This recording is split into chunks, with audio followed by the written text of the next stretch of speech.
गोष्टींचा गोफ या सिरीजमधील ही आजची 10वी गोष्ट. असं म्हणतात, दिसतं तसं नसतं म्हणूनच जग फसतं. एकदा एक मुलगा आपल्या हातात 2 ॲपल्स घेऊन वडिलांजवळ आला.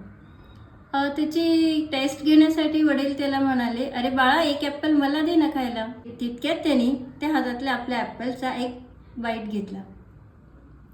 हे बघितल्यानंतर वडील त्याला म्हणाले, ठीक आहे, ते दुसरं ॲपल मला दे. त्याने पटकन दुसऱ्याही ॲपलचा बाईट घेतला. हे बघितल्यानंतर वडील विचार करायला लागले की ह्या मुलाला जे आपण संस्कार दिले, जे आपण त्याला शेअरिंग शिकवलं, त्यातून हा मुलगा काहीच शिकलेला नाही आहे. आता ह्याच्यावर संस्कार करायचे तरी कसे?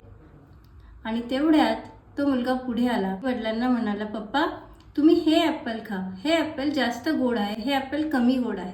असं असतं ना, कधी कधी आपण समोरच्याला समजून न घेता फक्त बघून त्याचं वागणं जज करायला लागतं. त्याला चुकीचं समजायला लागतं. थोडा वेळ जाऊ द्या, समोरच्याला समजून घ्या. तो तसं का करतोय ह्याचा थोडासा विचार करा. कदाचित तो तुमच्या भल्यासाठीच हे सगळं करत असेल, नाही का?